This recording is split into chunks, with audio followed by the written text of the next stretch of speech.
I'm going to show you how to make your own studded shoes so you no longer have to slip on the ice. Especially if you're an old guy like me, we can't afford to fall down. It's kind of like that old commercial, I fall and I can't get up. Well, with us, older people, it's not like we can't get up. It's like we don't want to get up because we don't want to find out how many things have broke when we hit the ground. Anyhow, you can go to the store and you can buy those clamp-on kind that are pretty expensive, but then you got to stop and clamp them on, and when you start walking in them, from my experience, some of them are really bad for your knees or your feet. They're good if you're walking out in the soft snow and that kind of stuff, but when you're walking around just in the city on streets or sidewalks, pavement in other words, or hardened, crusty ice, they're probably not good for your joints. I got something in my eye. Wow. Where'd that come from?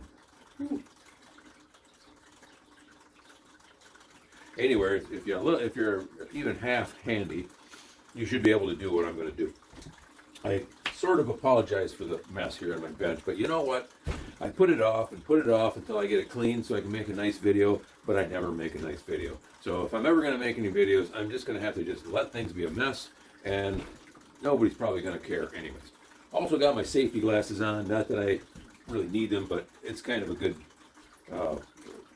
promotion for people when you work on stuff to have safety glasses, and it looks more official. So what you got to do, find yourself an old pair of shoes. Stop throwing your shoes away and stop giving them, don't stop giving them to secondhand stores because that helps out a lot of people, but don't just toss your shoes out, especially if they're, still pretty durable yet. I bought these type here. They're Merrills. I think they're Chameleons. Not sure. Anyways, for like 15 years, I've bought probably as much as 20 pairs of these things. I do a lot of walking, but these are the best all-around shoes. I even use the brand new ones at church, and if you've seen the rest of my channel, you'll know that I'm a preacher on Sundays, and I put some of those, I post those online too. I hope you watch them, but you don't. But I wear my brand new ones when I'm up on stage, and or at the pulpit, whatever you want to call it. And then they kind of downgrade to just everyday wear, and then they downgrade a little further. I wear them to work, and then they get to like the fourth stage where I just wear them around the house and in the yard, and then the fifth stage where they just sit and decompose. I hardly ever give these away. I've got probably 10, 12 pairs in various stages of abuse or misuse. So long story, just get yourself a pair of shoes. They got to have some tread on the bottom because you got to have some way of putting the studs in. Now the studs, pretty high tech. Wood screws, just about any variety will work, but I have found that the ones with the rounded heads, or I call that a button head, but I don't know technically what it is when it's a wood screw. You don't really want to use the flathead screws because they're beveled and they sink right into the treads. There's not much metal sticking out. You don't want to use the sheet metal screws, the hexagon head ones, because those are really aggressive. Unless you're going to go out ice fishing, then they're good because then they really bite in. But if you want everyday walking, you want these rounded ones because sometimes you're going to forget that you got them on and you're going to go to the store.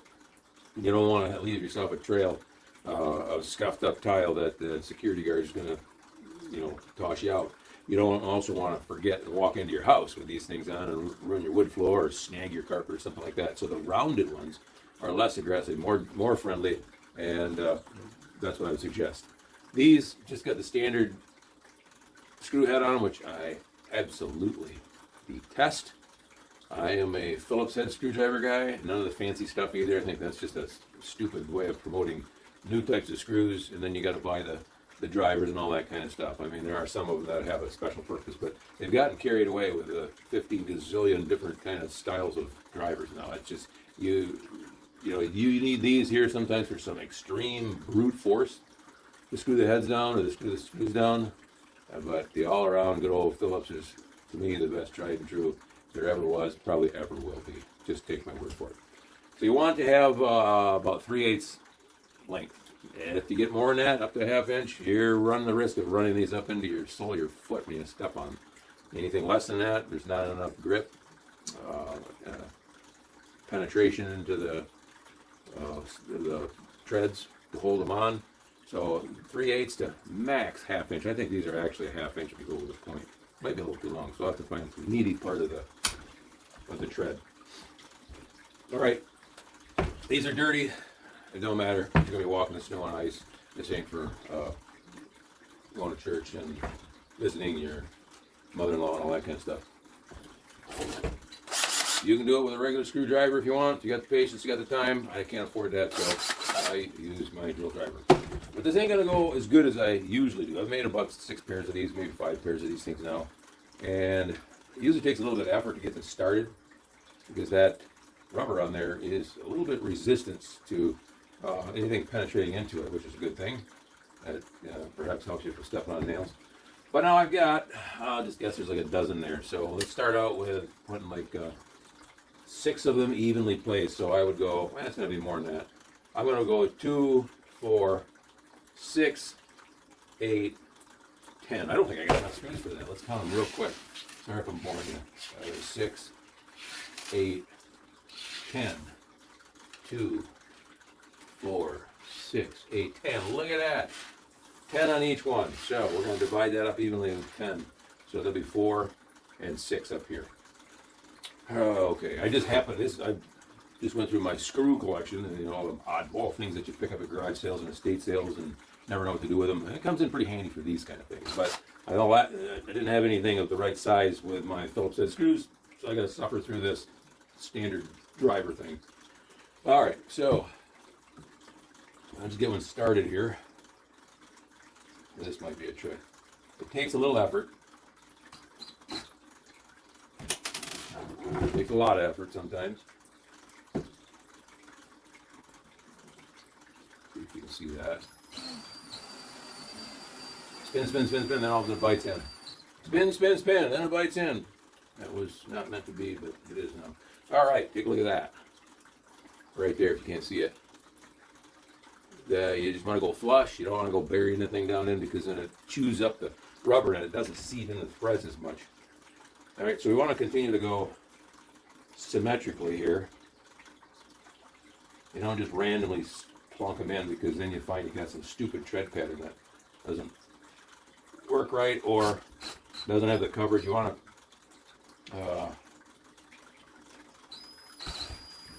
to have them evenly spaced. And I kind of screwed up on that one or these two because you also want to have the most stability as possible. Because when you're not on the ice, when you're on the ice, these just dig right in. Don't notice it? Just like walking normally. It's amazing, actually. It is absolutely amazing. You will thank me when you get these done if you actually do them. But when you walk on the hard, non-ice covered pavement, you now have only this width of stability. So you really want to go out as far as you can to give yourself more stability, and it does make a difference. So I probably should replace, reinstall those. So I'll show you how to take them out. You might want to learn how to do that. You just put it in reverse and go the other way. Pretty simple. And all right, we got to go real slow with these crazy standard screws. I better put it in my reduced speed. There we go. Now, again, here we go. I'm going to go to the maximum spread that I can get on these. And another tip is push it in real hard as far as you can before you start turning. It does help with it getting some instant bite. All right, that'll be a little bit more stable. And like I've already said way too many times, get a Phillips head screw with a magnetic driver. This would be a lot easier. But these are some pretty robusto screws, so they ought to do good. Let me just double check here, make sure they're not, oh no, plenty of space. And besides that, if you got one of them insert soles in there, it's pretty doubtful that you'll ever have a 1/2 inch screw go into your sole of your foot.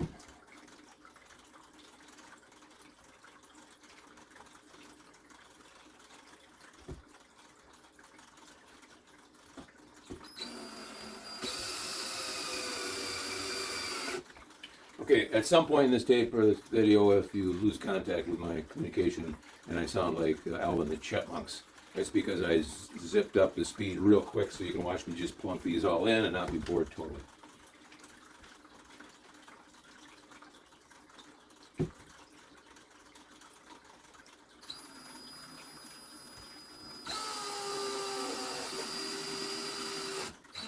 Now that one, because I drag my heel, doesn't have much meat to go into there. I may have some issues with that one. That one may pull out. You can also hear it now. It sounds like baseball cleats. Pretty cool. All right, now I'll probably speed up the tape here. But I'll do my best to slow down and talk normal when there's something you need to hear. Again, you want to put them as far out as you can for maximum stability.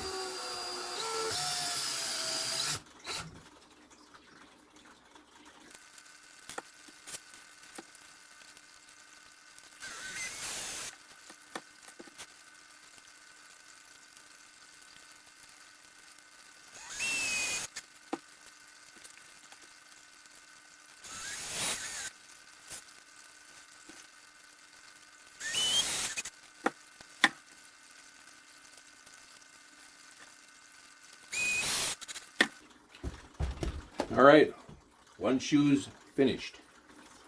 Let me double check now, see if there's anything that's poking through. I don't feel anything. And it's not like you put your foot in and all of a sudden you have an excruciating sensation. It comes with time. The more you use them, eventually they may somehow work up to the surface. So, checking the stability, pretty cool sound. And they are all the way out to the far edges. So I don't think I've ever done one this spectacularly well. That one seems to be protruding. Almost like that one might be a little bit of a hazard for tripping. See if it goes a little farther in. Oh yeah, carefully. One more turn. I don't know if that did much or not. Okay, so now the next thing to do is try to get these in the same symmetrically opposing, what is that? I forgot, but it's the mirror image of it. Anyways, same placement, only a mirror image on this side. I would imagine orthopedically you would want the same stability on each side. So I'll just hold this one there so I can kind of make sure I get the right screw locations. Looks like that's about right there.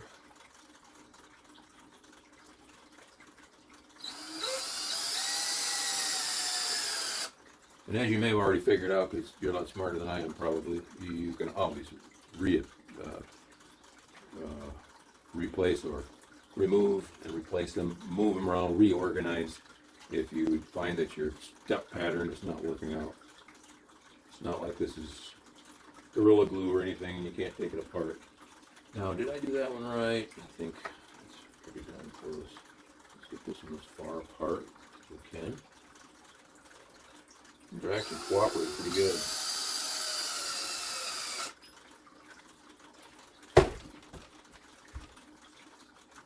I may be more of a stickler here than I need to be as far as placing these things. I just don't feel like I'm going to take them apart and do them again. That one there is not very, I think we can get,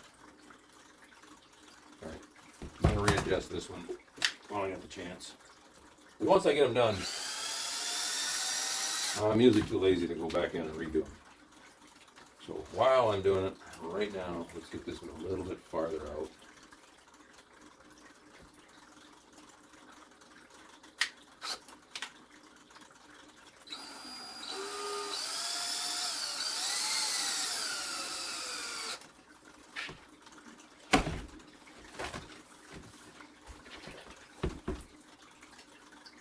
There, I'm happier with that. Okay, so this one goes right there.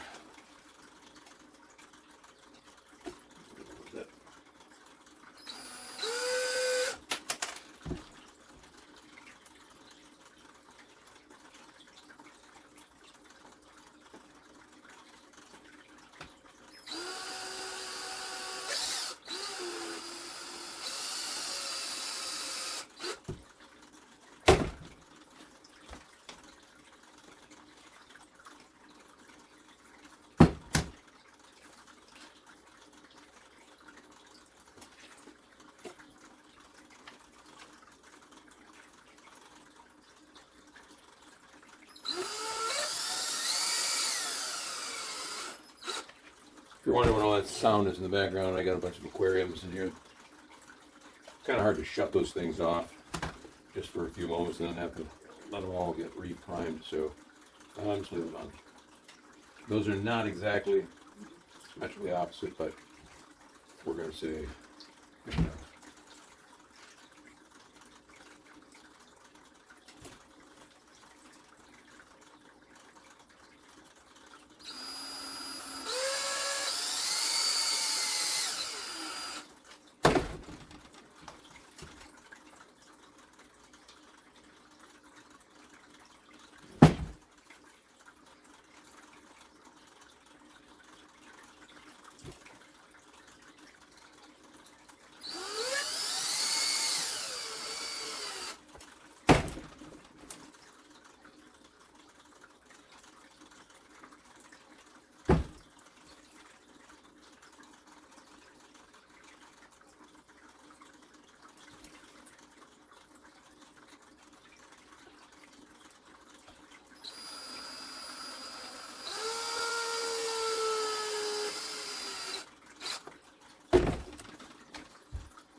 Put that one in first.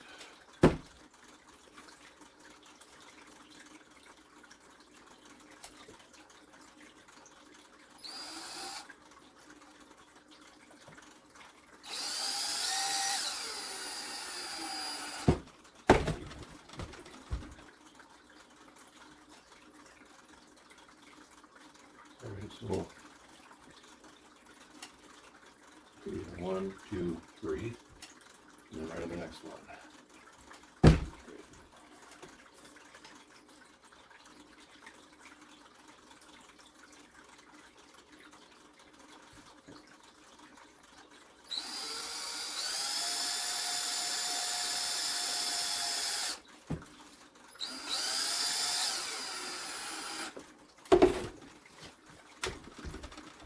Okay,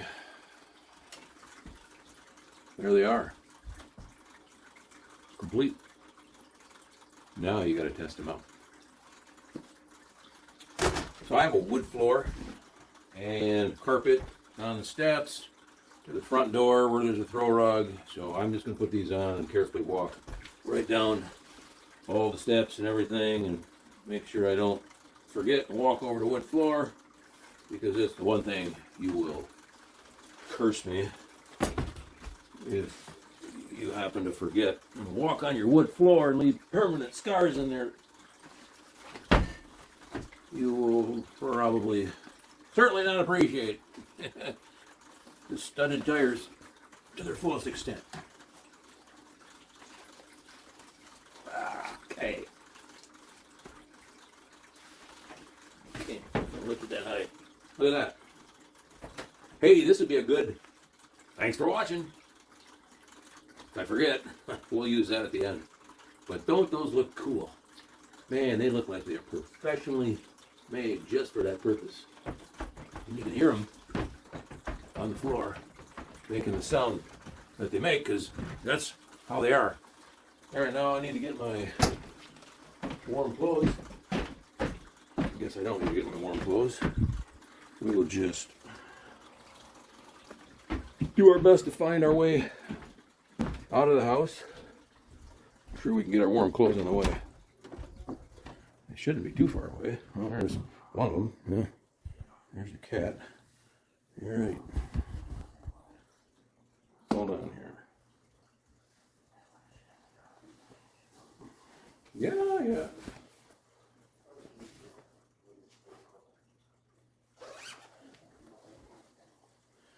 All right, so it's 20 degrees out, and I should dress a lot warmer than I am, but for the sake of time, we'll just take that risk and, careful, wood floor right there, don't let anybody know. Made it onto the carpet. All right, down we go. Well, hopefully not down we go. That's the whole purpose. All right, and then jump over to the rug. We will turn the lights on outside. Oh, perfect. Perfect. Widowmaker right there. Right there. I have gone down onto my derriere more than one time right there by taking the first step. My mom always told me, by the way, if you don't have studded shoes, she always said, never take your first step out onto ice when you have, let me come, what did she really say? She said, I don't know what she said, something about it being very dangerous to step out of the house with like leather shoes on, because the leather soles are warm. And when you step onto that right there, what happens is it immediately creates a little surface layer of melted water, melted ice, melted ice, which is lubricity. And you go right on your tail. My brother, my oldest brother, busted his shoulder or something by doing just that. So anyway, be careful with your first step out of the house. Even with these things, I'm a little cautious, but I shouldn't be too bad because, well, yeah, they are a little bit slippery down here because the points don't actually get in between all the little bumps on the ice there. But it is pretty darn stable. Pretty darn stable. And especially when you get to this crunchy ice down here, yeah, you could dance like Fred Astaire and not worry about it. But now, right here, on the angle, yeah, I get a little bit careful. But I can feel it. They're biting in. Not 100%. They're not 100%, but they are pretty darn good. So, perhaps my screw heads on here are a little bit wide. Instead of going with that wider one, with a little bit narrower one, because they will bite in a lot better. I guess the disclaimer here is to still be a little cautious until you get used to walking with these things. And then you'll know what you can actually accomplish, where you can take the risk and where you don't dare take the risk. Wait, let's pick up the trash. We'll put it in here for now. All right. And now when you walk on the cement, of course, you've got that sign going on, which is actually kind of cool. Makes you feel like you're out playing softball again. All right, that's it. I do appreciate you spending the time. I hope this was valuable to you, and I hope that it really serves you well. Until next time, thanks for watching.